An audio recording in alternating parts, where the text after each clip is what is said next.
If you've been paying attention to current events, you've probably noticed there's been a lot of news about the world's largest aircraft manufacturer, Boeing. And if you've really been paying attention, you've noticed that the news is not good. In fact, it may even be criminal. So, today we're going to take a look at the turbulent history of Boeing. Before we get started, be sure to subscribe to the Weird History channel. After that, leave a comment and let us know what other arguably evil corporations you'd like to hear about. Okay, please remain seated with your seatbelt fastened until the end of the video. Boeing was founded in 1916 by American lumber tycoon and yachtsman William E. Boeing. Lumber and yachts apparently not holding the fascination for him they once did, he became interested in airplanes after seeing one at an expo in Seattle. His first two planes were built in partnership with U.S. Navy Lieutenant George Conrad Westervelt, who was also an engineer. In what must have been a massive bummer, Westervelt was transferred away before either plane got the chance to fly. Nonetheless, the test must have gone well enough. Boeing pretty much immediately started up the Pacific Aero Products Company, which would change its name to the Boeing Airplane Company just a year later. Boeing's first big client was exactly who you probably think it was: the U.S. military. Thanks to a minor little dust-up called World War I, the old red, white, and blue found itself badly in need of naval training planes. Sensing an opportunity, Boeing sent them 2 free samples of his latest model, and sure enough, they bought 50.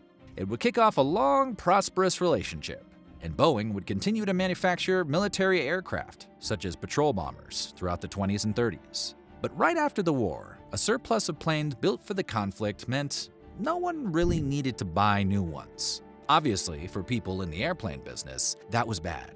While their competitors folded, Boeing turned to the manufacture of alternative products, including everything from high-powered, flat-bottom boats called sea sleds to bedroom furniture. They also began selling small planes to far-flung U.S. cities for the purposes of mail delivery. At the same time, Boeing's founder wanted his company to continue innovating. To that end, he was open to hearing new ideas from pretty much any of his employees. Adaptability got them through the lean years, but they were only too happy to start building planes for the emerging commercial airline industry again when that market bounced back. In fact, that industry seemed to be the way forward. So in 1929, Boeing changed its name to the United Aircraft and Transport Corporation and bought up a whole bunch of other air travel-related companies. In 1934, that company was broken up for legal reasons, becoming 3 separate entities: the Boeing Airplane Company, United Aircraft, and United Airlines. Yes, that United Airlines. Don't worry, there's not going to be a quiz at the end. Okay, there is, but it's multiple choice.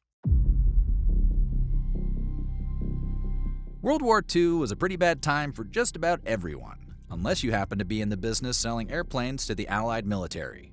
Once the war kicked into gear, the airplane industry shifted from making commercial planes to making military ones.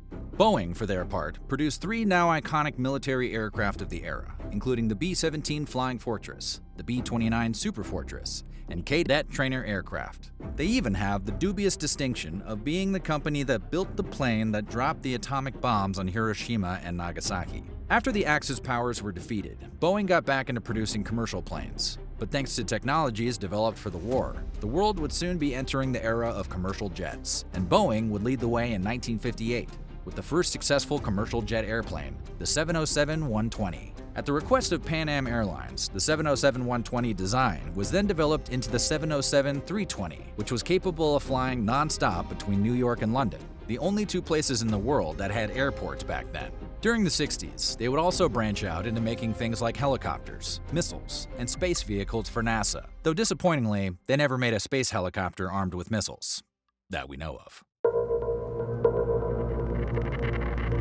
Despite increasing competition, Boeing would continue to be a leader and innovator in its field for decades to come.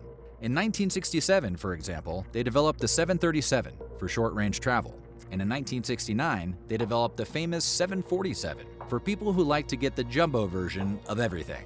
The company was so incredibly successful in its field, one of its chief American competitors, Lockheed, gave up on the commercial airplane business in 1981, and the other, McDonnell Douglas, merged with Boeing in 1997. Though it still faced heavy competition from the consortium of European plane manufacturers known as Airbus, Boeing was about as dominant as a company could hope to be. But the other thing to note is that Boeing wasn't just the biggest player in its industry. It was also highly respected, enjoying an almost NASA-like reputation for quality and safety. It was the kind of reputation that made everyone feel safe flying on their planes, which made airlines feel safe buying those planes. However, that trusted reputation wouldn't last much longer. On October 29, 2018, Lion Air Flight 610 from Tangerang to Indonesia crashed into the Java Sea just 13 minutes after takeoff, killing all 189 people on board. The crash would be the first major accident and the first loss of the then relatively new Boeing 737 MAX. An investigation would reveal the crash was caused by a miscalibrated sensor that sent incorrect information to the MCAS, or Maneuvering Characteristics Augmentation System. In response, the MCAS angled the plane down. The pilots attempted to save the plane by steering it manually, but the MCAS overrode them and crashed the plane into the sea. Among other factors, Boeing's design would be partially blamed for the crash in the final report by the National Transportation Safety Committee of Indonesia. Boeing and the FAA would issue warnings about the MCAS to other flight crews. If that response strikes you as a little too laid back for a design flaw that could crash an airplane, then you're apparently smarter than Boeing and the FAA.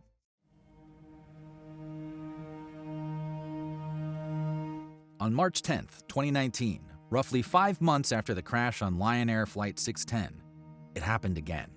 This time, it was Ethiopian Airlines Flight 302. The plane was headed from Ethiopia to Kenya when it crashed just 6 minutes after takeoff. And once again, all 157 people on board were lost. An investigation revealed that the plane had met the same fate as Lion Air 610. Despite attempting to use Boeing's recommended procedure to disable the MCAS, the pilots were unable to regain control and the plane locked into a terminal dive. The investigation concluded that among other causes, repetitive and uncommanded airplane nose-down inputs from the MCAS was the most probable cause of the accident. The FAA took action this time, because fool me once and all that. All 737 MAXs worldwide were grounded the day of the crash, and would remain so for 2 years while authorities tried to figure out how the heck it was ever approved for passenger service.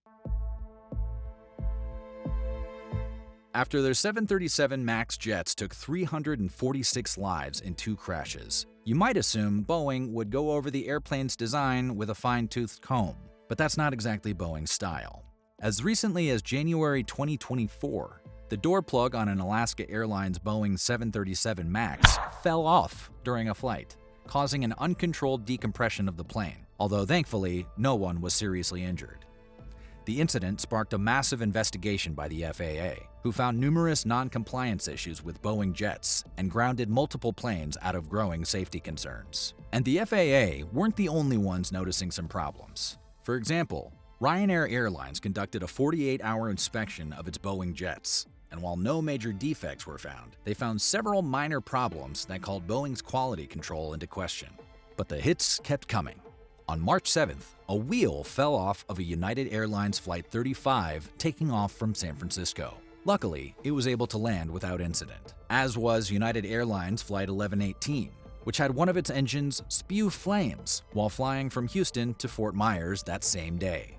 And on March 12th, LATAM Airlines Flight 800 suffered an equipment failure that caused the plane to drop 500 feet, hurling passengers without seatbelts through the air. At least 50 people were injured. And there's more. On March 15th, United Flight 433 lost a fuel panel sometime between takeoff and landing. And on March 29th, United Flight 99 had to be diverted due to engine trouble. And every single one of these flights was a Boeing airplane. The growing safety concerns over Boeing jets eventually got so loud that Boeing CEO Dave Calhoun announced in 2024 he would step down at the end of the year. Board chairman Larry Kellner also adopted to leave his post, and the issues facing Boeing resulted in $31 billion in losses. So if the problems were so widespread, why didn't anyone notice? In fact, numerous employees noticed and tried to blow the whistle. But as it happens, Boeing isn't terribly nice to whistleblowers. Calhoun was recently called before Congress, where he admitted Boeing routinely retaliated against employees who tried to expose their reckless safety and engineering practices.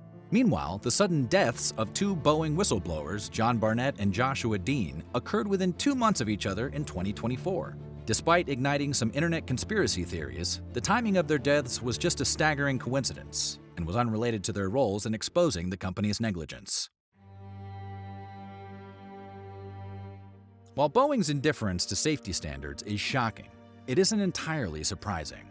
After all, Boeing has been doing shady stuff for a long time. The company has a long history of hiding safety problems and then failing to fix them even after they get caught.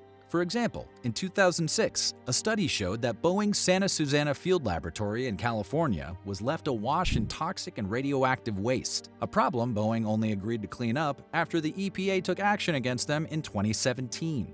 That same year, they paid a $615 million settlement over their illegal hiring of government officials and improper use of proprietary information. But that was just a drop in the bucket compared to the $4.3 billion they paid out to settle 84 different charges of misconduct between 1995 and 2021.